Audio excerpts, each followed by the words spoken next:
Бид нар мөнгөтэй болохын тулд өөр дотроо нэг юм эрдэмийг хөгжүүлэх хэрэгтэй байгаа байхгүй юу те. Эд баялаг гэдэг зүйл чинь би өөрөө юм байна. Бидний энэ дотор болж байгаа тархинд болж байгаа энэ үйл явдлууд минийх биш байдаг юм бэл. Зүуд дээрээс ирдэг хэлэмжүүд байдаг. Сайхан сэтгэлээ бид нэр тордохгүй байна. Томруулахгүй байна, тижихгүй байна гэсэн үг. Даал тухамсар өөрчлөгдөж байгаа нэрсээ зүүдээр мэдэгдэнэ.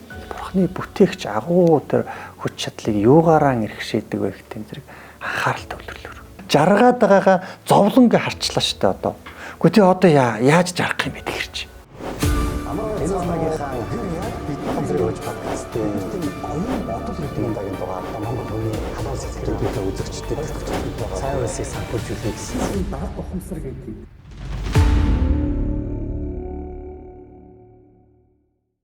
За амар мэнд байцгаана уу. Томцрын хүч подкаст нэвтрүүлгийг маань үзэгч сонсогч түмэндээ өдрийн сайхан мэндийг хүргэн мэдчилж байна. Энэ удаад бид бүхэн боловсрол судлалын магистр, хэл шинжлэх ухааны докторант, Бямсрунгийн зочин хөтлөгчөөр урьж ирүүлээд ингээд сууж байгаа. Тэгээ Бямсрун маань бол надтай хамт одоо миний гаргасан нууц эрдэнийн сан гэж номын талаар, за бусад зүйлийн талаар ярилцах гээд хүрэтэрчихсэн байж байгаамаа. За ингээд танд одоо өдрийн мэнд төргий урилгыг маань хүлээн авч манай үзэгчдтэй хамт сайхан хөрөлтгөөр энд хурж ирээд байгаад баярлалаа. За багшийн маань хөтлөн явуулдаг Ухамсрын хүч подкастын үзэгчид та бүхэндээ энэ сайхан өдрийн мэндийг өргөн төвшүүлье. Би ямар сүрэг тарган сайхан өвлжж байна уу? За өнөөдрийн зочин болоод багштайгаа ярилцсан гэдэг их цавшаантай сайхан үйл явдал болж байна. Тэгээ өнөөдөр бид энэ дугаартаа багшийн бичсэн нууц эрдэнийн сан зүүдэн үзэгдлүүд гэх энэ номын тухай ярих юм аа. За ингээд багшийнхаа би одоо номноос хамгийн түрүүнд ороо хар морь гэдэг энийг зүүд үзэгдлийг уншсан байгаа. Тэгээд монголчуудын одоо мал ахуйгаа адуулан маллаж байгаа тухай одоо өдөр тутмын үйл явдал нэм шиг боловч үүний ард одоо мөнгөний итгэл үнэмшлийн тухай байна гэж ойлгосон. Тэгээ энэ тухайгаа багш дэлгэрүүлээд ярих уу? Тэгээ яхаа ном маань бол юу байгаа? Хоёр бүлэгтэй байгаа. Эхний бүлэг нь болохоор зүүдэн үзэгдлүүд гэдэг те. Нэг 21 зүүдэн үзэгдэл байгаа.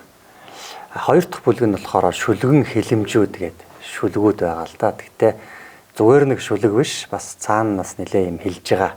Тэгээ яах вэ гэхээр энэ чинь монголчууд бид нар чинь нөгөө мал ахуйгаан адгуулж өссөн нэг юм нүүдэлчин соёлтой ард түмэн шүү дээ. Тэгэхээр тэр байдлаар нь зүйрлүүлж энэ мөнгө эд баялагын хувьд бид нар яаж орших ёстойгоо ухаарсан ухаарлуудыг өгөхийг хүссэн. Тим хэлэмж байж байгаа.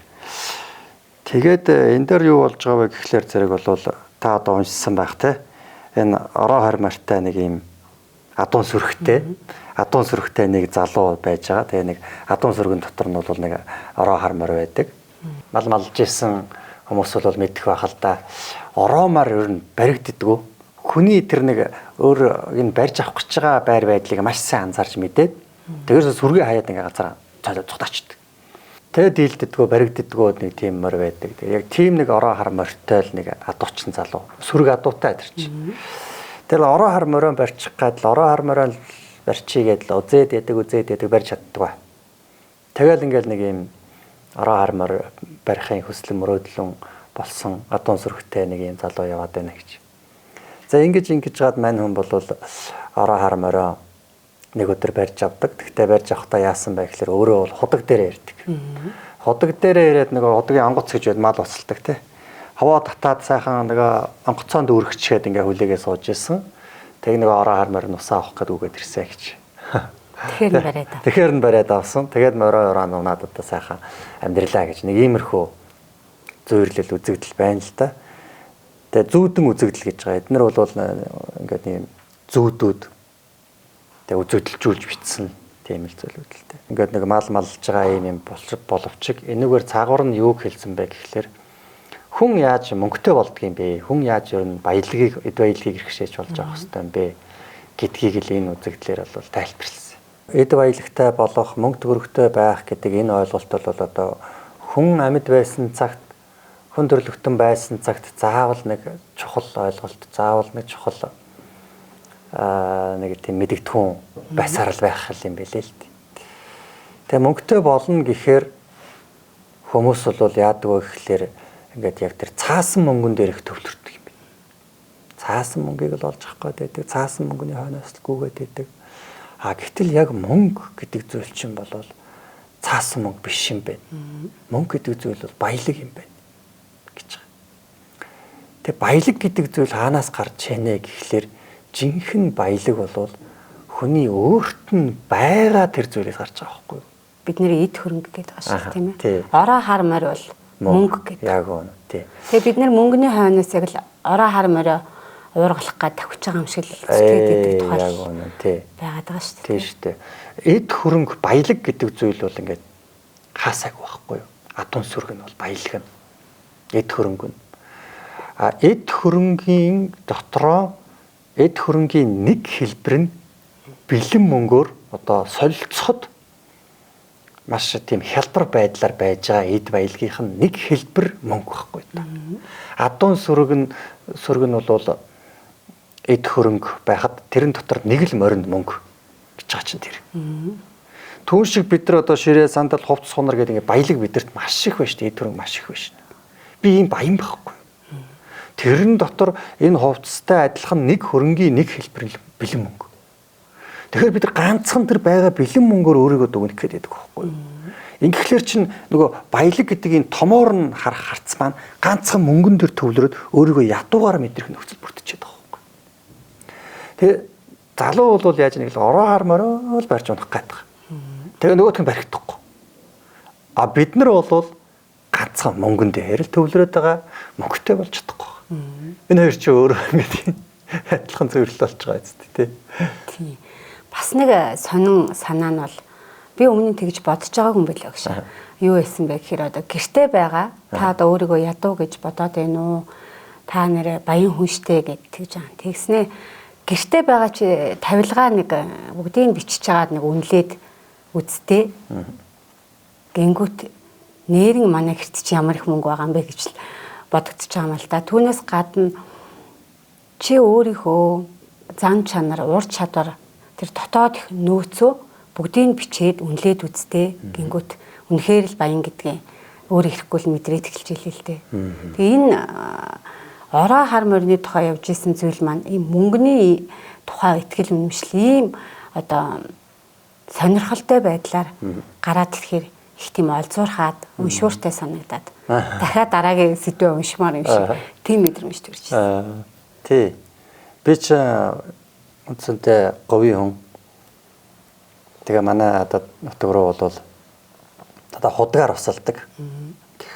Тэгээ тэр байдлаараа л одоо мөнгийг жишиж илүү наалдуулах гэсэн л санаа л да.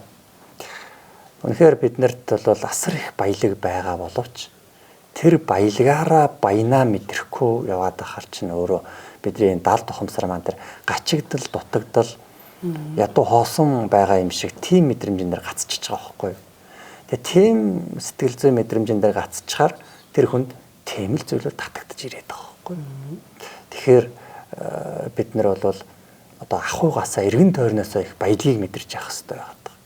Ингээл та бүхэн урд байж байгаад энэ ширээ, энэ аяга, энэ зүйлүүдийг ингээл хувцс хонор гэл ингээл тооцоод үзэж бүгд мөнгө штэ. Би ямар сайндаа хүмүүс тэгж хэлдэг штэ.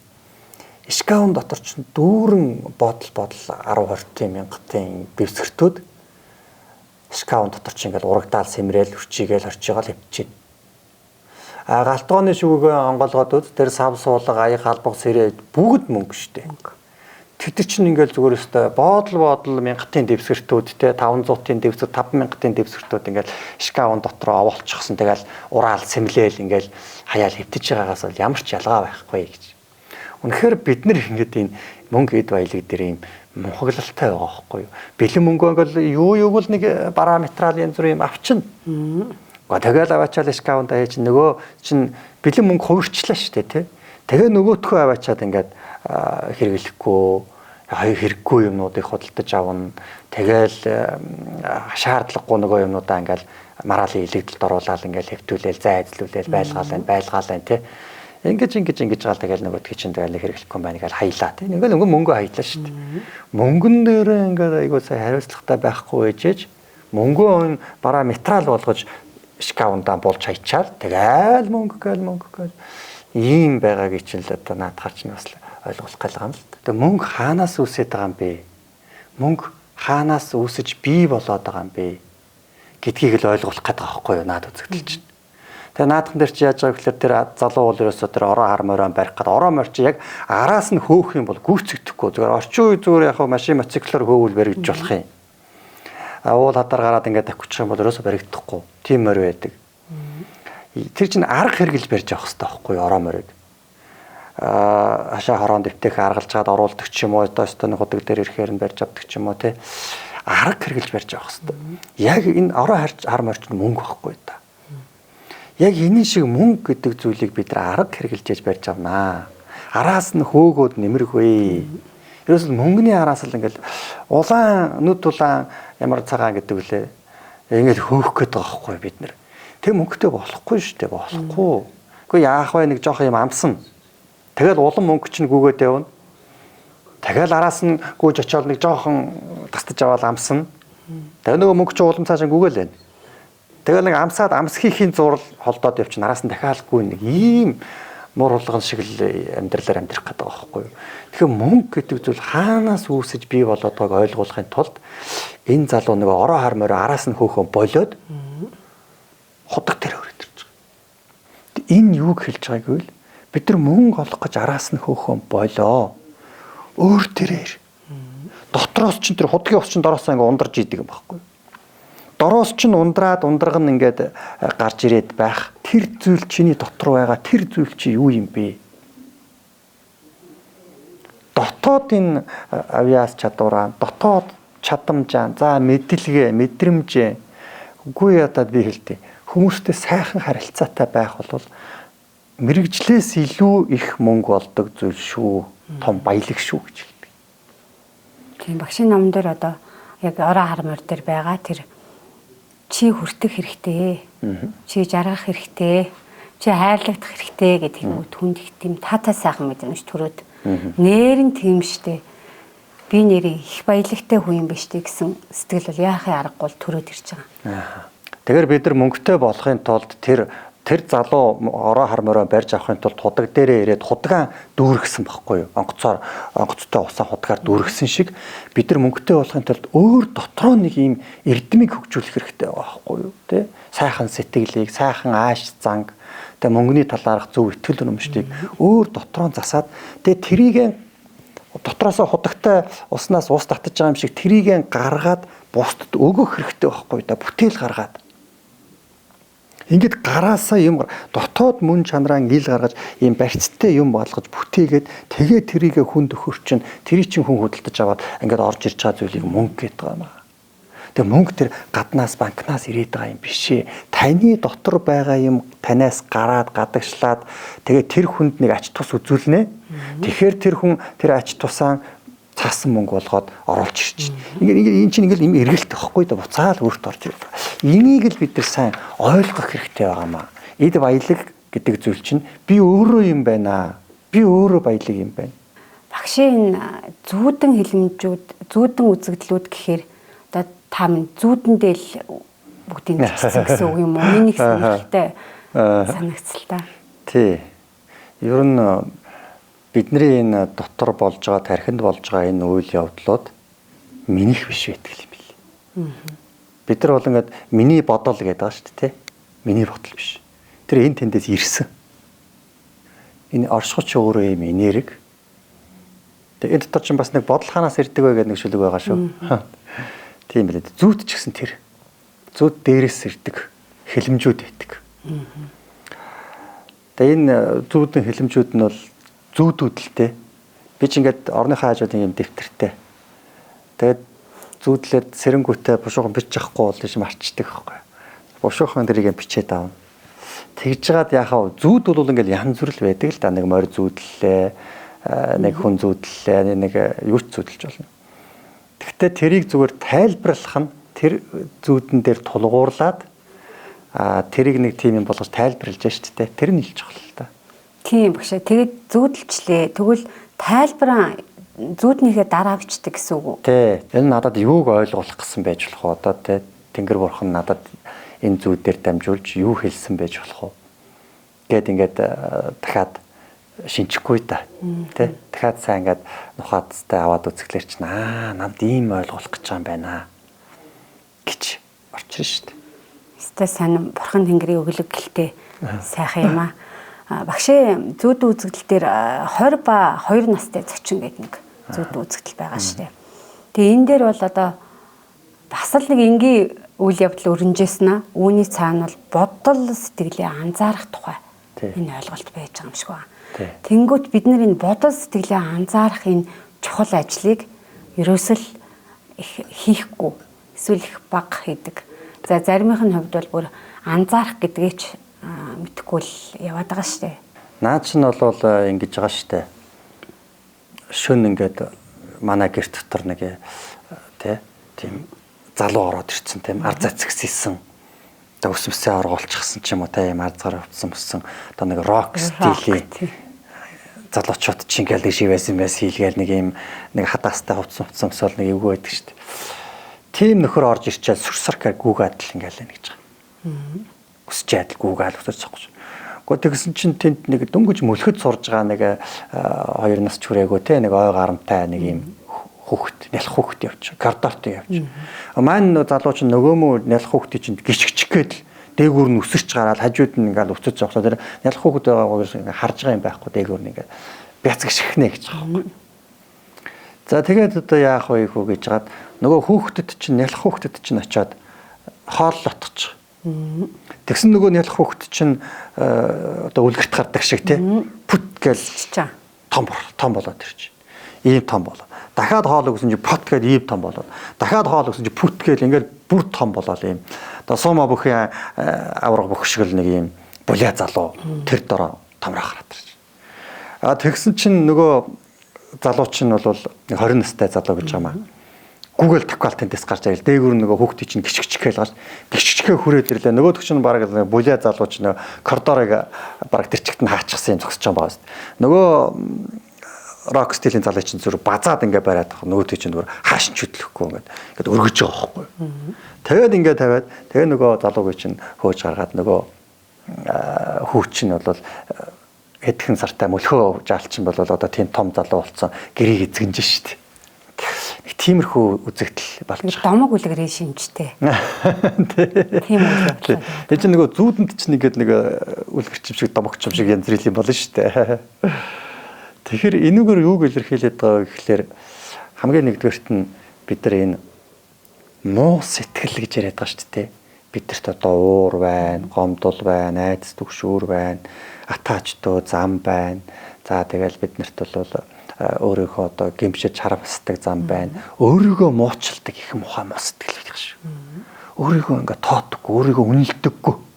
Өөрийгөө хайцсан. Нөгөө өөрийгөө хайрлтгүйгээд одоо хичээл дээр болгараад. Гэх мэтлэнгийн энэ муухай ааш зангуудыг бид нар сэтгэлүүдийг дотор нь тэгээ явж байгаа. Энэ сэтгэлүүдийг анзаарах, ажиглагч анзаарах гэдэг юм гарч ирж ижил одоо нөхдүүдийг барьж авах хэрэгтэй.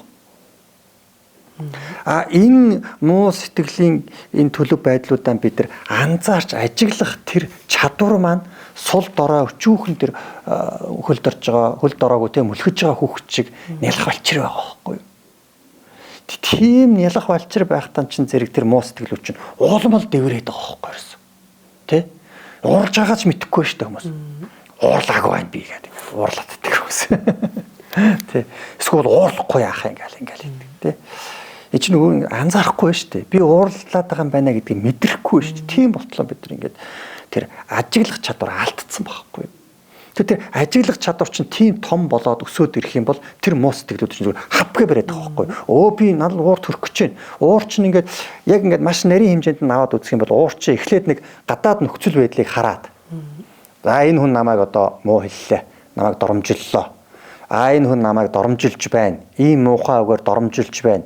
Энэ яагаад намайг тэгж хэлж байна. Ингээд нэлээд их процесс болж иж сая уур хурж байгаа байхгүй. Тэрийг ингээд удаашруулсан бичлэг шиг удаашраа харах юм бол Тэгээ явж явах замд нь анзаарах сайн байх юм бол бариад авч байгаа байхгүй юу. Тэгээд за юунд нь уурлах вэ энэ хүн өөрийнхөө бодлыг хэлж байгаа биз дээ. Ингээд л шууд тавьчих шүү дээ. Гэтэл чи ингэж чадахгүй шүү дээ. Бүр уурлаад нөгөө хүнтэйгээ хэрэлдэж зодтолтой барилцааж авсан хойноо буруу салсан хойноо би хэрэггүй л уурлж дээ гэдэг ингэж байгаа шүү дээ. Энийг л хэлээд байгаа юм л. Нөгөө талаар энэ нь юу хэлээд байгааг вэ? Хүний сайхан сэтгэл, муухай сэтгэл гэж хоёр юм байна энэ дотор. Хүн гэдэг энэ амьтан дотор байна шүү дээ. Бид нар ингэж боддог байхгүй юу? Махан бие ингээд нэг махан бие байна те. Тэрэн шигээ сэтгэл гэдээ яриад байдаг те. Сэтгэлээ ганц гэж боддог байхгүй юу? Сэтгэл бол ганц биш. Яг эсрэг. Махан биеийн арга ганц. Яг түүний эсрэг нь сэтгэл. Тэгэхээр сэтгэл хэд гэсэн үг? Олон гэсэн. Олон, маш олон байхгүй юу? Тэгэхээр энэ олон сэтгэл дотор ч сайн сэтгэл байна, муу сэтгэл байна, муухай байна, адгийн байна. За хаста нэг тэ гигантын мэрэгний дайтай сайхан сэтгэл байна гэдэг. Олон сэтгэл байна. Энэ сэтгэлүүд дотор энэ амьдралд амьдарж байгаа хүн болгон хар аяндан яадгүй гэхээр сүрг муу сэтгэлүүд нь хүчрхэгчдэг. Уур уцаар, гомдол, тийм ээ, харамсал, гимшил, тэргүүтэй энэ муухай сэтгэл. Тэгвэл энэ сэтгэлийг чинь юугаар дарах нь? Тэгэхээр сайхан сэтгэлээр дарах байхгүй юу?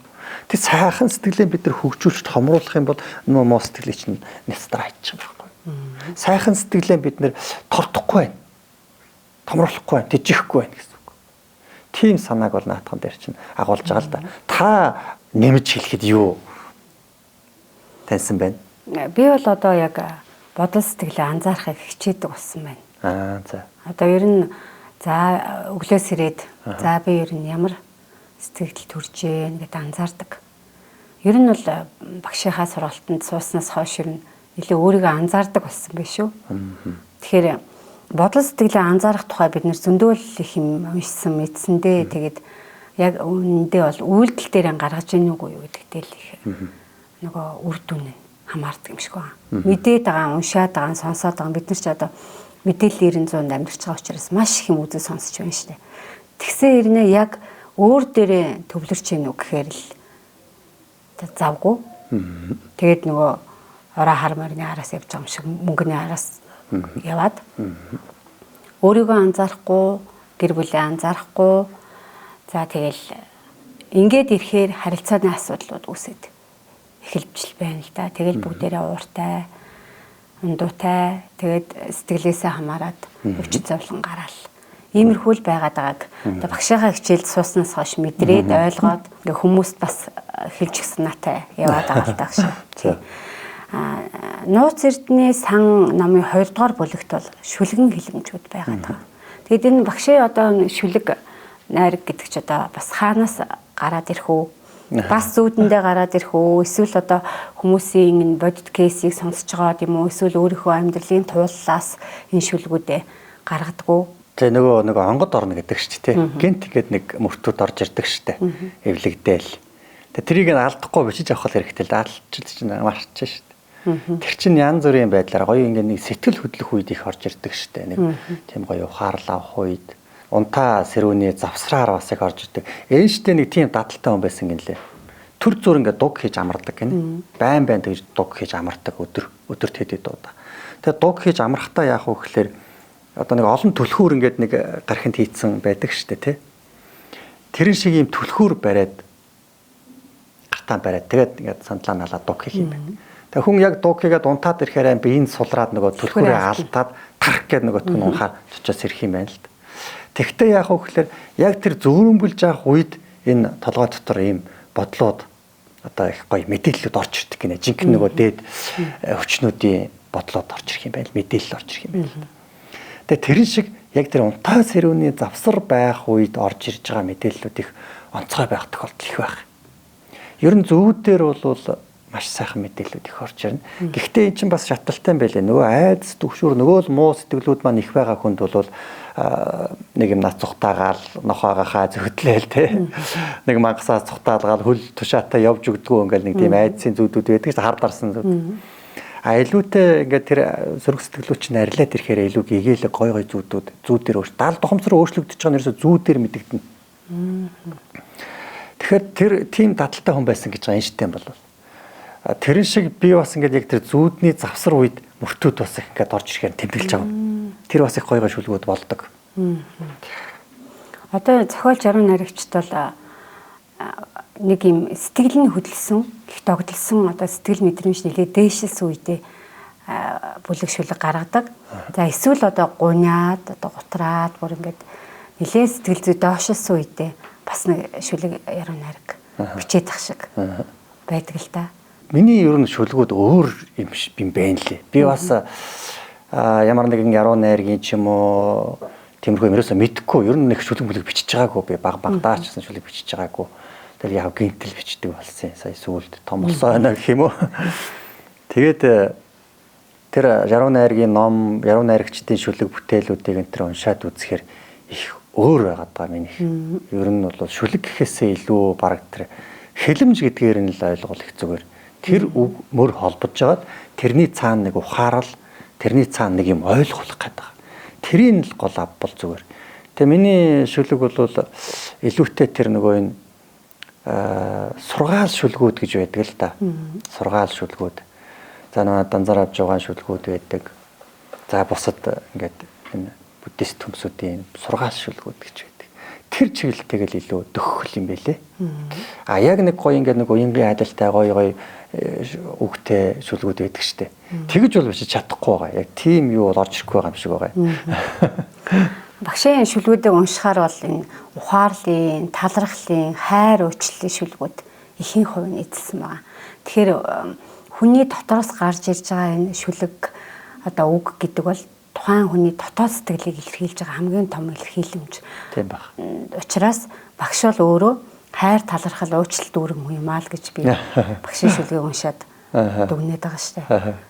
Одоо баяжаараа гэж шүлгийг уншихаар одоо нээрэм баянчин байна, бардамчин байна, нэрэн баяжчих юм байна гэсэн сэтгэл үнэмшил төрөөлнө, сэтгэл сэргээдэл байгаа юм л да. Багш өөрөө бодол гэдэг зэрэглээ юм аа гэж хэлчингүүд бидний энэ бодлыг тухай боддог байсан таны мэдхүү маань их өөрчлөгдөд эхэлж байгаа.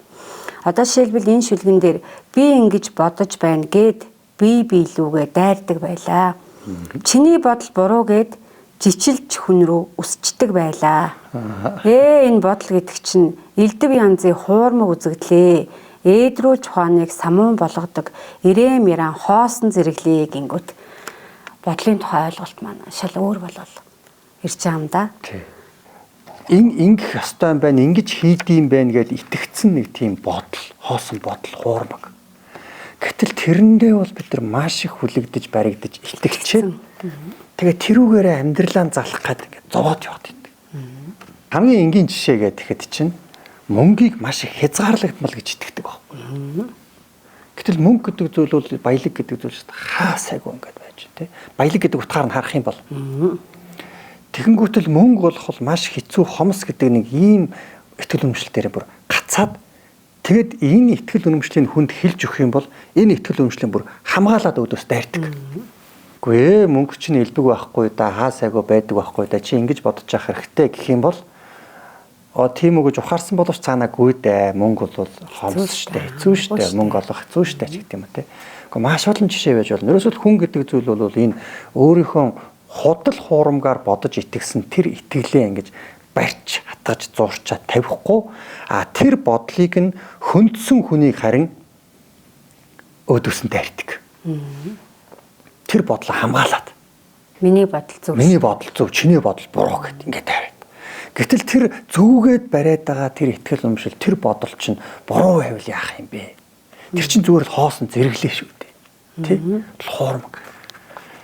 Бүр энэ чинь ингээд бүр цаашаа явах юм болоо шүү дээ. Бид нар чинь өөрөө өөрсдөө хүн гэж итгэж шүү дээ. Өндөө хүн жишээж болох байхгүй юу? Өнөөдөр одоо та бол өөрөө өөрийгөө ингээд нэг юм тийм мэрэгжилтэй тийм гэдэг нэг тодорхойлсон өөрийгөө тодорхойлсон бодлоо төлөвлөмжлөл ингээ бий болгоцсон явж байгаа шүү дээ. Би чинь тэгдэг хүн, тийм хүн, ээж хүн, эхнэр хүн юу ч гэдгийг. Тэр чинь хүртэл эцсийн дундаа бодол. Гэт ингээ цаашаа явах юм бол наадах чинь нэлээд гүнзгийч явж болох юм. Тийм. Тэгэд энэ бас бодол хаанаас ирдэг вэ гэд. Ингээ бодол, санаа, сэтгэл гэл ингээд юм хийсвэр. Одоо бид нэр ингээд бариад авахаар байхгүй. хайр, итгэл гэдэг нэг юм ойлголтууд байгаад байгаа шүү дээ. Тийм шүү дээ. Хүний амьдралыг их чухал үнэт зүйлтэй холбогддог. Тэгэнгүүт нөгөө зүйлүүд маань биш байсан байна гэж бодохоор их сонин мэдрэмж төрдөг юм байл л дээ. Тэгээд багш энэ бодол хаанаас ирдэг вэ гэж тэгэнгүүт нэр хаанаас ирдэг юм бол гэд бодох юм. Ийм нэг шин санаа, шин ийм нэг өмнө нь одоо бодож байсан итгэл үншлээс их өөр сонирхолтой аргаар багш энэ ном байгаа нь л одоо уншууртай санагдаад байгаа. Жишээлбэл энэ бодол хаанаас ирдэг вэ гэж шүлэг байгаа юм л да. Үдсэн харснаас бодол ирнэ, үлгэр домгоос ч бодол ирнэ, мэдэрсэн мэдрэмжээс бодол ирнэ, мэддээ үзэхэд ч бодол ирнэ. Тэр бодлууд чинийх биш ээ. Тэнд нь үлдээ хоосон орш гэдэг. Ингэчингүүт л ингээд энэ шүлгээр дамжуулаад бодол гэж юу гэдгийг хэлж байгаа мөртөө бас ингээд гарц гаргалгаа буюу ард нь нэг юм дандаа агуулмж хэлэмжүүд байгаад байгаа. Тэнгүүт нээрэн бодол чинь эн чинь үнэн биш шүү дээ. Нэр хоосон юм биш дээ гэд ингээд бодохоор сэтгэл амар болчихж байгаа. Тийм шүү дээ.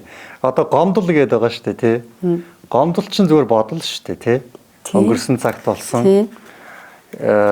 Магадгүй жилийн өмнө таныг нэг хүн элдв муухагаар хэлсэн. Хүн сайхан тусалж яхад чинь яаж намайг ингэж хэлж чадж байна гэдэг гомдсон, тий. Тэгээ өнөөдөр тэр үйл явдал байгаа юу? Байхгүй. Байхгүй. Зүр бодол байдлаар л танд байгаа шүү дээ. Тэгтэл тэр бодлоор та болвол тэр хүн намайг гомдоосон гэдэг ингээд тэр өнцгөөс л та харсан. Тэгээд тархиндаа хадгалаад аваад яваад байгаа. Гэтэл тэр тухайн үед тэр хүн танд яг үннийг хэлсэн байвал яах? Яг танай байгаа байдлыг чинь харин ч таныг сайжруулах, таныг те өсөж дэвжих тэр зүг рүү чинь түлхэж өгсөн ухаарл хайрлсан үүдийг хэлсэн чинь та тэрийг хүлээж аваагүй арай өөр өнцгөөс нь хараад гомдсон байвал яах? Тэгэхээр чинь тэр бодол гэдэг чинь үнэн биш байгаа биз дээ. Гэхдээ тэр бодол гэдэг чинь тэнд нь үлдээ. Өнөөдөр байхгүй шүү дээ. Хоосон оршоо. Зуралдаад яах юм? Зуралдаад яах юм? Явуул тий. Хоосон орших хэрэгтэй биш үү? Ингэж бид нар энэ тарих толгоогоо сэтгэл зүрхээ хоосолж явах хэрэгтэй биш үү, тийм ээ? Гэвч өнгөрсөн үеийн ингээд бүх үйл явдлуудаар энэ дотор ингээд дүүргээ таглаа хаацсан. Тэгэл нэг юм битүү сав дотор нөмхөрчихсөн яваад ижлэхгүй байдаг шүү. Өнгөрсөн дурсамжаараа амьдраад. Өнгөрсөн дурсамжаараа л амьдраад байгаа шүү дээ. Тэгээ энэ бодол гэдэг зүйл чинь шилв ханаараа ч гэсэндээ үндсэндээ л яг энэ тархин дотор л болоод байдаг гэж бодоод байдаг. Үгүй л юм байлээ л дээ. Энэ оршихуй чи өөрөө юм энергийн оршихуй учраас бидний ингээд тарих марх руу ингээд бодлууд бол орж гарч идэг. Ер нь одоо нөгөө манай монголчууд хэлдэг штэ. Сайн хүнтэй нөхөрлөвөл сарны гэрэл. Муу хүнтэй нөхөрлөвөл могой хорлол. Эн чинь яагаад вэ? Бодол санаа гэдэг юм хүний тархинд орж ирээд тэр бодлоор л бид нар аливаа нэгэн үйлдэлийг хийдэг байхгүй юу? Тэгтэл тэр орж ирэх бодлууд нь яадгүй хүрээлэн буй орчноос хамаардаг. Уулзж байгаа хүнээс нь хамаардаг. Тэр байгаа орон газраас нь хамаардаг. Энергитэй газар гэж бид нар яриад байгаа шүү дээ. Гоё энергитэй ч юм уу байгаль ийм сайхан газар очихоор тэнд бол цэвэр ариун бодлууд бид нар тарих руу орж ирж байна. Эсвэл бол одоо тэр бохир буртагтай хэрүүл хараал ихтэй тийм сөрөг энергийн газруудаар явхаар айдас төгшөөрийн ч юм уу бие чихүүцүүлсэн тавгүй бодлууд тархинд орж ирж байна. Тийм багш. Энэ дээр яг энэ бодол хаанаас ирдэг шүлгээ 2 дугаар мөрөн дээр сондсон зүйлээс бодол ирнэ, солонгос киноноос ч бодол ирнэ, өнгөрсөн үеэс бодол ирнэ, өдрийн явдлаас ч бодол ирнэ. Тэр бодлууд үнэн биш ээ. Тэнд нь үлдээ хоосон орш гэд. Одоо бид нар бол нэлээ гадны контент кинонуудыг үздэг шүү дээ. Ялангуяа солонгос киног үздэг. Тэгэхээр солонгос кинон дээр бол ямар үйлдэл явдлууд гардаг вүлээ гэхээр тийм нэг сайхан зүйл багал харагдаад ах шиг байдгийг. Тэгэхээр энэ үдсэн харсан зүйлийн нөлөөлөл гэдэг бидний сэтгэлд бол ингээд өдөр тутамдаа нөлөөлж бодолд маань ингээд байнга муухай үр тарих боломжтой байгаад байгаа учраас бид нар энэ үзэж харж байгаа зүйлээ, сонсож байгаа зүйлийг анхаарах хэрэгтэй юм шиг байна. Тийм шүү. Энд хүн өөрөө өөртөө хариуцлагатай байх хэрэгтэй. Өөр хүүхдүүдтэй ч гэсэн хариуцлагатай байх хэрэгтэй. Одоо энэ сошиалаар хэвээр маш сөрөг мэдээлэлүүд их үзэж байгаа. Энэ хүний сэтгэлийг асар ихээр бохирдуулж. Хүний сэтгэл гэдэг зүйл чинь нэг юм 5 цорхтой сав гэж байгаа байхгүй юу? 5 одоо юутай. Гаднаас нь ингэж юу яадаг? Мэдээлэл дотор нь цутгаж яадаг 5 юм цорхтой. Харах, сонсох 5 мэдрэхүү шүү дээ. Тэр 5 мэдрэхүүгээр сэтгэлийн сав руу өдөр тутамдаа 40-40 энэ мэдээллүүд орж байгаа. Тэгээ таны сэтгэл цагаан байх уу, хар байх уу гэдэг чинь тэр цутгаж орж байгаа мэдээллүүдээс хамаарна. Өнөөдөр одоо манай монголчууд чинь хүнээс нэг тэр өс савна гэсэн нэг тийм сэтгэл бол бараг байдгүй их тийм цагаан харт юм байхгүй юу? Уул сэтгэл нь. Гэтэл чи одоо ингээд бүр заандаг өшөөгөө авах гэж ингэж бүр хор найруулдаг. Энэ явдал нэг маш их болсон байж тээ. Тэр солонгос кино ч магшаа утга агуулган дандаа л нэг нэгнээсээ байн өшөө авдаг байхгүй юу? Яг тэр сэтгэл зүй одоо монголчуудад төлөвшөж эхэлж штэ. Төр засаг те энэ тийм ээ бодлого гаргагч нар бол ард түмнийхээ тарих руу юу оруулах вэ гэдгийг өргөж бодож явах хэрэгтэй. Жинхэнэ удирдахч хүн, жинхэнэ улс орныг удирдахч хүмүүс ард түмнийхээ тарих руу тэр мэдээллийг оруулж хагаад тэгэд ашигладаг байгаа байхгүй юу?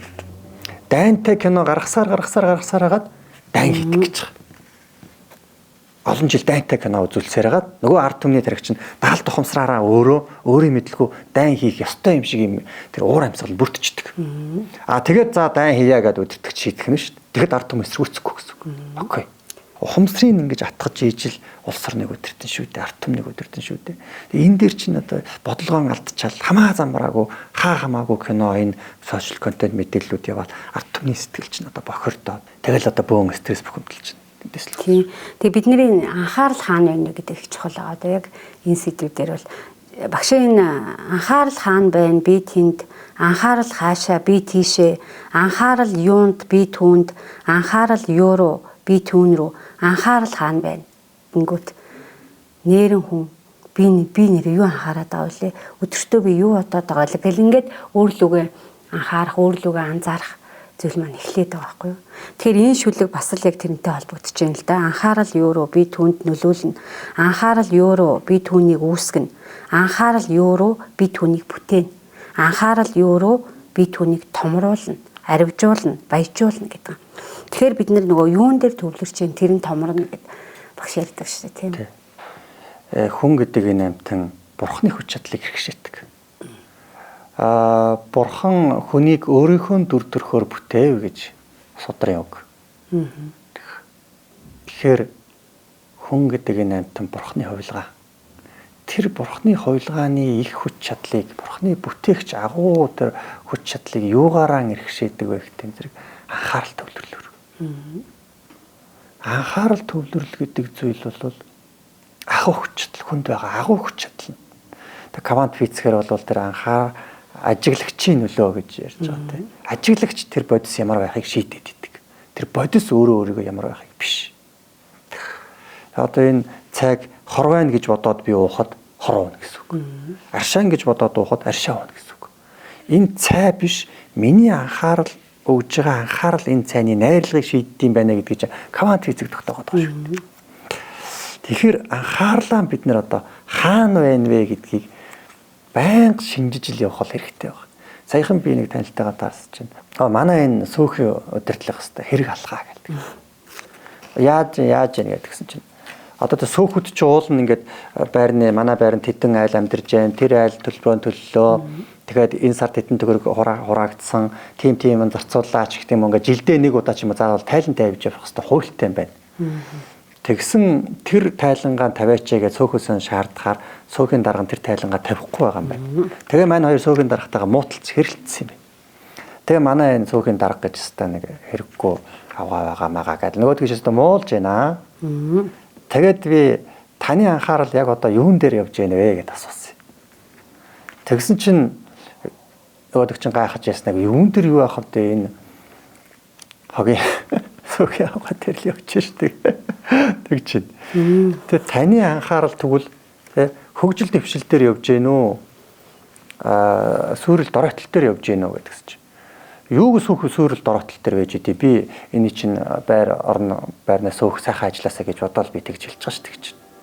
Тэгвэл яг анхаарал чинь сайхан амьдарч байгаа тэр сайхан сөөхтэй болъё гэдэг тэр бодлуудыг та олон бодож гэнэ үү? Муу байна гэдгийг олон бодож гэнэ үү гэдгийг та анзаарч гэнэ үү? Тэгсэн чинь за би муу агаад дээр нь л ер нь байгаа юм байна л таа л гэлээ. Яг ингэж л бид нар оршихыг бүтээдэг.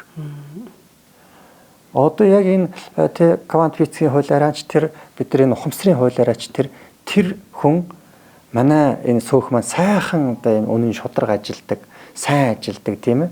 Тэгээ тайлангаан тавьдаг ийм сайхан сөөхтэй болох болтугай манай байр гайтал. Ийм ирэг дээрээ төвлөрөөд яваад байвал нэг л өдөр тэр цог тийм болж хувирна. Гэтэл сүрэг дээрээ байгаад тэр сөөхийн муу ажиллаж байгааг бодоод яваад байх тусам тэр сөөх хизээч сайжрахгүй тийм л нөхцөл байдалд орно.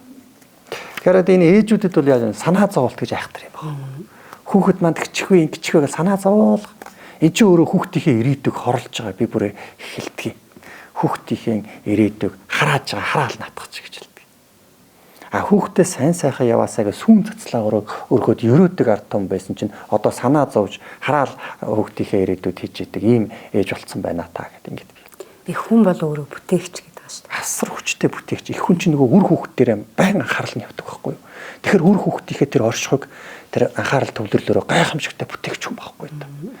Тэр анхаарал нь хүүхдийнхээ болохгүй бүтэхгүй байгаа дээр нь төвлөрчих юм бол хүүхдээ сөнөгч болчихно. Хараагч болчихно. Болоосоо бүтээсээ сайн сайхан болоосоо миний үуч азтай шүү, олзтой шүү, хямртай шүү. Ингээд ерөөл дээр төвлөрөх юм бол ирээдүйг нь өрөөгч бүтээгч болж байна. Одоо бурхны хэллэгээр бол итгэл бодуулна гэсэн үг шүү дээ, тийм ээ. Хүүхдийнхээ араас. Тийм энэ чинь итгэл байхгүй юу? Итгэхгүй байгаа ч хүүхдээ итгэхгүй байгаа учраас санаа зовоод байгаа байхгүй юу? Итгэж байвал тэр чинь юу гэж санаа зовох тийм биз дээ. Альва юмд итгэнэ гэдэг чинь өөрөө асар чухал сэтгэл байх шүү. Багшийн одоо шүлгэн өргөлүүд бол дандаа энэ хайрын тухай, талархлын тухай, баяжхын тухайд ингээд байгаад тахаар хүмүүс яг суралцагчд бол яг тэрэн дээр төвлөрөөд өөрөө баян юм байна. Би өөр их агуу юм биш үү гэдгийг л мэдэрдэг л дээ. Тэнгүүт одоо багш маань энэ шүлгэн дээр бол чадахгүй ба чадна гэд нэртэй. Баян болж та хизээч чадахгүй. Харин баян оршиж яг одоо ч чадна. Тайван болж та хизээч чадахгүй. Харин тайван оршиж яг одоо ч чадна. Жаргалтай болж та хизээч чадахгүй. Харин жаргалтай оршиж яг одоо чадна гэд. Энэ дээр бол одоо цагтаа орших тийм ээ.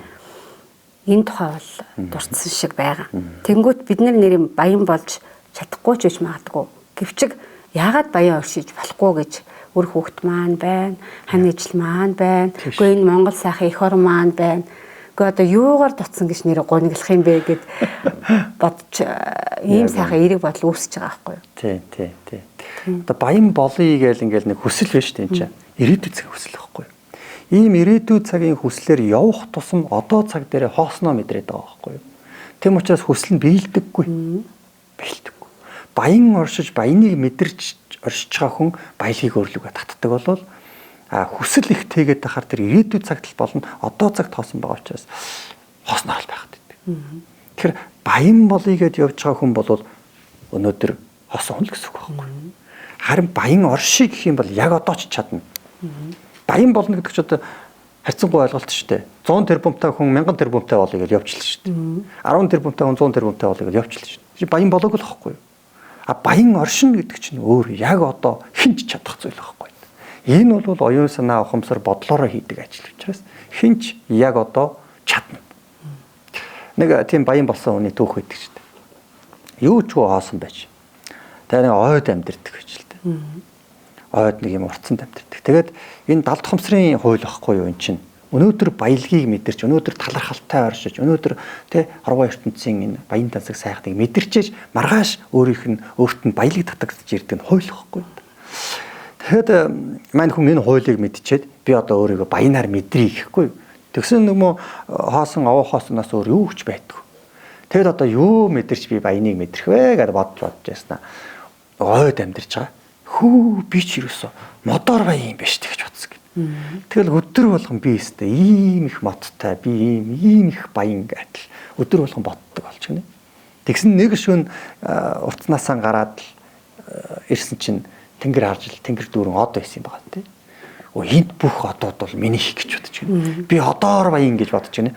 Ингэж өөртөө баялагын сэтгэлийг дадуулсаар байгаад 6 жилийн дараа тэр хүн бол одоо тэр бомтон болсон гэдэг юм түүх байдаг. Тэг яг энийг л хэлэх гээд байгаа юм байхгүй юу? Цаана нь ийм ач холбогдол байдаг юм аа. Тийм учраас та яг одоо над баян оршоо. Яг одоо тийм над хүсээд яваад байгаа. Хоосон оршоод байгаа юм болоо. Чадахгүй. Жаргалтай болж хизээж чадахгүй шүү дээ хүн. Яг жаргалтай оршиж яг одоо ч чадна шүү дээ. та дөрөвөөс одоо энэ их завшаантай өргөдөж оролцож чадаа баяртай байна гэд тий.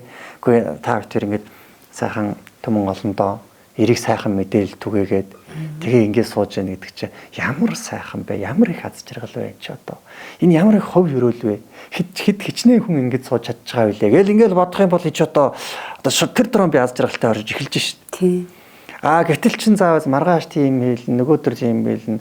Одоо нэг тэдэн төгрөг олчихсон мөнгөгүй байгаа шүү, өрөө төлнө шүү гэл ингээл бодох юм бол одоо ингээл шууд хосрлоо шүү дээ. Нөгөө талаар багшийн нөгөө зүүд үзэгдлүүд дээр байдаг шүү дээ. Нөгөө хаалганы бариулыг одоо ямар ач тустайг нь мэдсэн тухай зүүд үзэгдэл байдаг шүү дээ.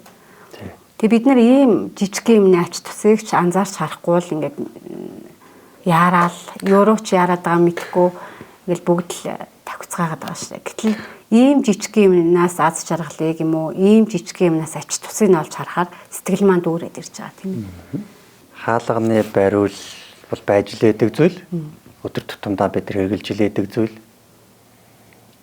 Тэрэнд хинж талрах шаардлагагүй, тэрийг хинж хайрлах шаардлагагүй. Энэ зүгээр л хэрэглээ. Би мөнгөөрөө худалдаж авсан гэж бодож байна. Жаахан чанд руу нөнгийгөд үзэх юм бол хаалганы бариул хаанаас гарч ирсэн бэ гэдгийг шинжих юм бол хаалганы бариулыг хийхэд бол төмөр хэрэг болсон байгаа. Төмрийг хаанаас авдаг те байгалаас авдаг. Гэхдээ тэр төмрийг ухаж авахын тулд тэгвэл ямар ажил болд юм бэ? Тэр уурхай авах нь гэдэг чинь ямар ажил болд юм? Хөрс хуулна гэдэг чинь ямар ажил вэ? За тэгэл тэр техник тоног төхөөрөмжүүд ажиллаад тэр газрын гүнээс хөдрийг олборлно. Тэгээд хөдрийг чинь баяжуулна, зөөвөрлөн, тээвэрлэн үгүй төмөр гаргана гэдэг чинь ямар их ажил болдог вэ? Тэгэл төмөр гарсан хойно тэр чинь бариул болгоно те. Ингээл хаалганы бариул зүгээр өдөр тутамдаа ингээд бид нар чи хичнээн хаалга онгойлгодын өдөртөө гэртээ орж гараад л гэр дотроо 0 руугаа орж гараад л өдөр тутамдаа бариул барьж байгаа тэр бариулны цаана өөрөө хорвоо ертөнц явж байгаа байхгүй юу? Хорвоо ертөнцийн хайр явж байгаа байхгүй юу? Зүгээр л хаалгаа нэг эвтэйхэн онгойлгоод тэр хаалгаар орж гардаг болгохын тулд бурхан бидний цаана байгаль дэлхий маань ертөнц маань бурхан гэж хэлж байна. Бурхан тийм их ажлыг явуулжээ гэд бодохоор одоо энэ хорвоо ертөнц. Тэгэхээр хайр хүрмээр. Ямар их хайр вэ энэ хорвоо ертөнц ч өөр. Яагаад бид нар одоо тэр юмда талархахгүй байна вэ гэдэг чинь бидний Монголын асуудал болж байгаа шүү дээ. Хаалга ямар ч бариулгүй хаалганууд байлч л да. За эмэгтэйчүүд л авал хумсаа ургуулах боломжгүй болох байх. Тэр чинь наашаа татаж анголох хаалга завсаар нэг хумсаа хийж байгаа л ингээд л те. Тэгэл эндээс бол тэр хаалганы бариулаас мэдэрсэн бурхны хайр орш байл гэж байгаа юм л та. Тэгэхээр бид нар бол их өнгөцгөн байна да. Цаад чанд руу өнгөх юм бол бурхантай уулзж шүү дээ. Байгаль ертөнцийнхөө бурхныхаа хайрыг мэдэрч байна те. Тэр бүх үйл ажиллагааг бурхан юм аа, бурхны хайр юм аа гэд бодоод үзэх юм бол одоо жинхэнэ бурхны хайрыг мэдэрч байгаа байхгүй юу? Өөрөө хайр болж байгаа. Агуу хайр. Тэгэхээр агуу хайр. Ер нь хорвоо ертөнц бол тэр чигтэй.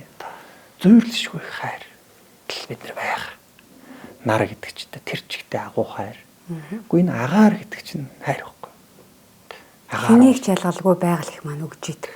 Агуу хайр. Энийг бид нар нэг мэдрэхгүй анзаарахгүй. Анзаарахгүй ч байж л идэх юм чинь гэл тий. Ингээд нэг хайр талархлын шүлгүүд уншаад ингээд хайрын тухай ярихаар яалтчгүй ингээд хин нэг уучламаар юм шиг хайрламаар юм шиг мэдрэмж ингээд үүсэж эхэлж байгаа юм л да. Тэгээд энэ багшийн жаргаарэ гэдэг шүлэг ба. Уучлан жаргаарэ. Уудам сарвал хорвоо шүү. Хайрлан жаргаарэ. Хань нөхдөр дүүрэн хорвоо шүү. Өхөөрдөн жаргаарэ. Өөдсхөн үрсчин байгаа шүү. Тэндээс чи хайгаад яан вэ? Эндэн байж таалан жаргаа гэлингүүт бүр уужраад хүнийг хайрлах сэтгэл үр хүүхдээ хайрлах. Тэгэл ер нь хорвоо ертөнцийг бүгднийг хайрламар ийм сайхан сэтгэл үүсэт ирж байгаа. Тэгэхээр энэ дээр ингээд төвлөрөөд хахаар хайр дээр, уучлал дээр, талархал дээр төвлөрөөд хахаар бидний амьдрал их жаргалтай амархан болчихж байгаа. Бид нар чи их сүртэй бодоод сүртэй юм яриад байнгут ийм амархан, ийм хажууханд, ийм ойрхон аз жаргал байсан байж тээ гэд мэдрэхээр үнэхээр өөрөө ингээд одоо дотроос ингээ хайр түрээд баяр төрөөд эхэлж байгаа юм л да. Тий. Тэндээс чи хайгаад яана вэ? Эндэн бай. Таалан жаргах гэж байгаа. Дахилт мэхтэй надад. Тийм. Тэгээ бид нар чинь ерөөсөл хүний энэ ухамсар оюун санаа гэдэг юм чинь эндэн байдаггүй. Байнга хайгаад тийш ингэ яваад өгчин. Байнга нэг байхгүй юм дээр очиод төвлөрчин. Тэгээ байхгүй юм дээр төвлөрчхөр чинь эндэн байж чадхаа болчих. Одоо цагтаа байх. Одоо цагтаа байхаа байж чадхаа болчих. Үгүй энэ өр хөвгтүүд маань өнөөдөр байна шүү дээ. Үгүй энэ ч ямар их аз жаргал. Эдрийн таалан жаргах хэвээр байтал чинь өөр юм бодоод тэнэ явчлаа шүү. Тэ? Тэгээ өр хөвгтүүдээ ингээд өөмүүлээд байна, цахилга гутаад байна, хичээл хийхгүй байна, уцаа узаад байна гэх бон уур болчих واخгүй. Одоо тийм сайн хүүхэдтэй утас үздэг сайн хүүхэдтэй байсан бол хайрлах юм шиг байна, тэ? Гэтэл ингээд энэ муу байгаа нь л өөрөө энэ чинь яг эндээ ингээ байх юм бол аз жаргал энэ чинь л хайр. Яг одоо байгаа энэ оршихуйгаа мэдрээд байгаа зүйлдээ таалж, талархаж, таал гэдэг шүү. Эндэн бай, таалан жарга. Ингэж л бид нар жинхэнэ аз жаргалыг мэдэрдэг байгаа байхгүй да. Тэнд очиж хизээч жаргадаггүй хүн. Бид нар бол тэнд очихороо жаргана гэж бодоод байгаа. Гэтэл тэнд очихороо дахиад тэндэн байж чадахгүй байхгүй да. 10 жилийн дараа л жаргах гэдэг. 10 жилийн дараа 10 жил дээрээ байхгүй дахиад 10 жилийн дараа л явж штэ. Ингээд хаач байж чадахгүй асуудал гарч чадах байхгүй. Тэгэхээр эндэн бай. Одоо цаг гэж яриад байгаа чи энэ. Одоо цаг дээрээ яг өнөөдөр танд ямар эд баялаг байгаа тэрийгэ мэдэр. Нөгөө таалан жаргаж. Яг одоо танд хин иргэн тойрод чинь байх. Тэр хүмүүсийнхээ сайн сайхан зан чанар, тэр хүмүүсийнхээ одоо аз жаргал юу байх юм те. Гой сайхан дээр нь бүгдэн дээр нь төвлөрөөд гээд нэг мэдрээж аргая л та. Эндэн бай. Таал тэгээд ямар сайхан хүүтэй юм бэ, охинтой юм бэ, ээжтэй юм бэ, аавтай юм бэ, хантай юм бэ. Гэхдээ эсвэл хинч байхгүй ч байж болно, ганцаараа байж болно. Тэгвэл ямар сайхан би чинь тий саад болох хөнгөө сайхан амьдарч байна гэж бодож болно тий. Ганц бие хүмүүс бас тэгдэг шүү дээ. Би одоо нөхөргүүлгэн, ханьгүүлгэн, өр хүүхэдгүүлгэн тий. Ингээл байхгүй дээрээ төвлөрөөл тэнд очиж ижил жаргах гэдэг шүү дээ. Тийм. Үгүй эндэн бай. Ганц бие юм бол ганц биеэрээ жаргах. Яагаад болохгүй юм тийм. Энийг л ойлгуулах гэдэг бол цаана нь бол тэр одоо цаг гэдэг юм байна тий. Эндэн бай гэдэг одоо цаг. Тэгээ эндэн бай таал гэж байна. Энд байгаа юмдаа талрах байгаа юмаа олж хар. Тэгээ тэрийгэ таал ямар сайхан юм бэ? Таал. Тэгжээ жаргал ирнэ. Тэгхгүй бол ийшээ тийшээ хайж яваа жаргал ирдэг юм биш ээ. Хайж яваад олдчихдаг юм жаргал биш ээ. Тэгээ жаргаарай гэж байгаа тийм л. Авсан зээл нэхэгдэвч ах トゥ садан олонтой жаргаж явнаа би. Ашиг олж шалиагүйч ажилчдмын цалинтай жаргаж явнаа би. Азийн бар болоогүйч ардчилсан их оронтой жаргаж явнаа би. Би чинь жаргаж явнаа гэл тэгэхээр их сайхан. Нээрэн тийшээ жаргаж явна штэ. Энэ их орон эрхчлөө одоо энэ хайр инрэл гэдэг ямар агуу юм бэ? Бид нар нэрээ ямар их аз жаргалтай амьдардаг юм бэ гэдгийг улам их мэдрэх боломж олдсож байгаа. Тэгээд би өөрөө өвөр Монголд их олон жил сүүлийн хэдэн жил амьдарлаа. Тэгээд эрхчлөө, тусгаар тогтнол энэ их хил гэдэг бидний ямар том баялаг юм бэ гэдгийг яг өөрийн биеэр мэдэрсэн л дээ. Тэгээд бодохоор үнэхээр жаргаж явнаа би гэл омогшмоор, бахархмаар өөрөө ойр дотныхноороо одоо уулзсан учирсан хүн болгондоо талархал илэрхийлмээр болж байгаа байхгүй юу. Тэгэхээр жаргаж явнаа би гэдэг шүлгийнхээ тухай багш. Хэлгэрээ. Бид нар бол энэ амьдралын аар сар асуудал бол өргөлж орно. Хүн болоод амьдрчил байгаа юм бол зайлшгүй энэ амьдралын нухчаагаар орно, бүдрэнэ. Заавал зовлон бэрхшээл асуудалтай тулгарна. Заавал. Бид нар бол ямар ч тийм зовлон бэрхшээлтэй учрахгүй амьдрах гэдэг байхгүй юу. Зовлон бэрхшээлтэй учирч чараа би яагаад ийм гэж би яагаад ийм зовлонтой учирчваа л гэл ингээд л нэг л их азгүй хүн болж хувир. Жишээ нь хүүхдүүд гэрээ өмүүлээд ингээд тий тараага хийцэн байна. Тэр үед ээж орж ирээд зовж байгаа байхгүй. Та нар яахаараа ингээд гэрээ цэвэрлдэг юм бэ? Яасан хэцүү юм бэ? Ямар хүүхдүүд байгаад л ингээд бөөн уур уцаар зовлон болж. Гэтэл нөгөө талд нь шүү дээ. Хөгжлийн бэрхшээлтэй нэг хүүхдтэй асардаг ээж байгаа байхгүй. Огт өмүүлдэггүй орон дээрээ хөвтчихлээ. Тэгвэл тэр ээж орж ирээд яг ийм хүүхэдтэй байхыг л би хүсэж байна. Яг энэ чинь л аз жаргалаа гэж хэлж байгаа. Тэгэхээр бид аз жаргалаа өөрөө олж харддаг гэсэн үг. Жаргаад байгаагаа зовлонг харчлаа шүү дээ одоо. Гэхдээ одоо яаж жаргах юм бэ тэр чинь. Тэгэхээр авсан зээл нэхэгдэвч ах トゥ садан олонтой жаргаж явна. Үгүй энэ ах トゥ садан олон байна гэдэг чинь жаргал биш юм уу? Ах トゥ садан туслах дэмжих хүн байна шүү дээ. Тийм. Өнөөдөр танаас өөртөө зээл нэхэд явж байгаа хүн байж болно л дээ. Өрөнд орцсон хэцүү байгаа байж болно. Гэхдээ таны туслах дэмжлэх хүн эргэн тойронд чинь байна. Гэхдээ тэгэл эн чинь аз жаргал шүү дээ. Азийн бор болоогүй ч ардчилсан их оронтой. Энэ ардчлал гэдэг зүйл чинь монголчуудаас жинхэнэ жаргаж байгаа юм шүү дээ. Жинхэнэ эрхчлөө гэдэлж байгаа. Монголчууд эрхчлөөнд дэмтсэн ард том шүү дээ. Гайхамшигтай Монгол орны эрхчлөө бол нэг дэндүү аз жаргал байхгүй юу? Өөр ямар ч улс оронд одоо 100 болохоор бид нэр ингээл дураараа ийшээ тийшээ тавхаал майхан цаваан барайл голын иргэдэг өөрөөсөө ууж идэл бааж. Дэлхийн бараг Монголоос өөр ийм улс үлдээгүй шүү цаач. Бараг үлдээгүй. Ижээс төгс эрхчлөөг бид нэр эдэлж байгаа байхгүй. Энэ аз жаргалуудаа бид нар аз жаргал гэж олж харахаан болчхоор одоо тэгээ яаж жаргах вэ боддоо. Ямар ч жаргах шанс байхгүй болно үстэй. Ганцхан зовхол барайд үлдэж байгаа байхгүй. Энэ дээр л бид нэр ойлгомоор ухаармаар л байгаа юм л да. Тэгээд л наадах чинь битсэн. Тэгэд хүний одоо хүсдэг чухал зүйл чинь эрүүл байхыг хүсдэг. Өчтөө хүн бол эрүүлгийг хүснэ. Ганцхан хүсэлтэй. Эрүүл хүн бол элдвийг хүснэ гэж байна шүү дээ. Тэгээд элдвийг хүсэлтэй бид нар чинь нэг баян болъё. Тэр бумтан болъё л гэж ингээл унтах нойроо умартаал ажлын төлөөгүй гэл нэг иймэрхүү л байдалтай хинхэн байгаа. Сайн багштай учирсан зөв замдаа орсон хүмүүс бол дандаа л хүнд хайр түгээхийг, аз жаргал түгээхийг бодож явж байгаа. Тэгээд аз жаргалтай мэдрэмжийн дээрх байгаад хар хүн өөрийн ирэхгүй тэр дээд тавтамжинд буюу одоо баян байх нь өөрийнх нь одоо зам мөр болоод баг дэлгэрээд гараад ирж байгаа зүйл байгаа байхгүй. Тэгээ багшийн баяжаараа гэдэг сайхан шүлэг. Зээ эрүүл мэндээр баяжаарай, инрэл хайраар баяжаарай, эд мөнгөөр баяжаарай, сайхан сэтгэлээр баяжаарай, сарвал ухаанаар баяжаарай, сайл сүгээр баяжаарай, хүн чанараар баяжаарай, хүлэг мордоор баяжаарай, хүссэн бүхэндээ хурч баяжаарай, буян номоор баяжаарай, булт олноороо баяжаарай гэд ингээд сайхан өрөөлчихөж байгаа. Тэгээ монголчууд ч өрөөлийн ард түмэн дандаа сайн сайхныг бие биедээ өрөөж амьдэрдэг. Энэ өрөөл маань сэтгэлийн маань дүүргдэг их сайхан. Сэтгэлийн савыг дүүргдэг ийм сайхан уламжлалтай ард түмэн шүү дээ. Тэгэхээр та минь баяжаарай шүлгийг одоо их олон талыг бодож бичиж хүмүүс маань инрэл хайраар баяжаад ирвэл өөрийнх нь дотоод их урсгал төрж гарч ирээд одоо аргын амьдрал буюу баяжхан тодорхой болж байгаа. Тий.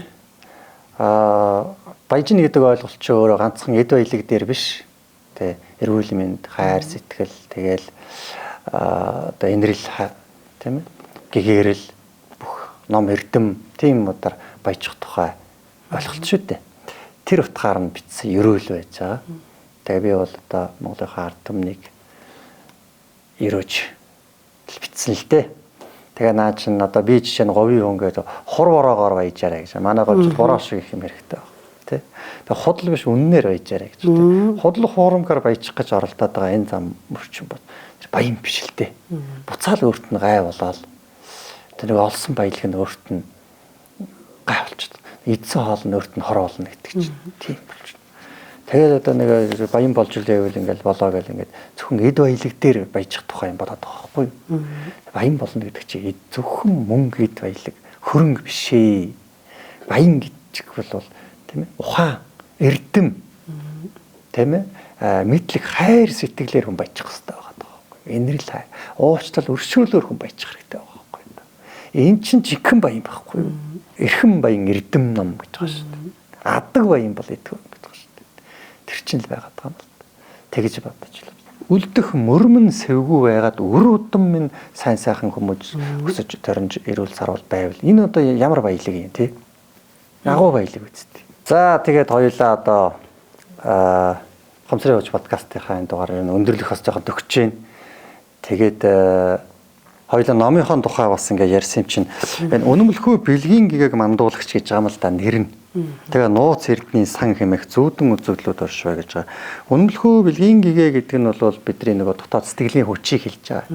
Тэгээ сэтгэлийн хүчийг маань мандуулах, ухаарал гэгэрлийг маань асаах, дотор байгаа гэрлийг маань мандуулах, цацруулах. Тийм нууц эрдний сан гэж байгаа. Нууц гэсний учир нь тэр чинь та нар ойлж ш тэр нэг морь мал ингээд нэг ярьж байгаа ч юм шиг мөртлөө. Гэхдээ тайлбарлал нь ороод ирэхээр тэнд чинь асар том хэлэмж байгаад тэгээд нөгөө Монгол ахуйтайгаан холбоод тэр гүн ухааны ойлголтыг нь тэр ахуйн ийм энгийн үзэгдлээр дамжуулж зүйрлэлээр өөртөө авах ийм хэлэмжүүд байгаа учраас нууц эрдний сан гэж ингэж нэрлсэн байгаа. Тэгээд одоо сайхан одоо бүтээлээс маань бас ярилцсан танд их баярлалаа. Энд ч одоо 21 зүүдэн үзэгдэл 60-аад шүлэг байж байгаа. Тэгээд энэ ч одоо нэлээд юм байгаа л да. Хоёулаа энийг ярих юм бол дуусахгүй нэлээд юм болно. 1 2 3-аас нь товчилж ил ингэж л авч үзэхгүй бол.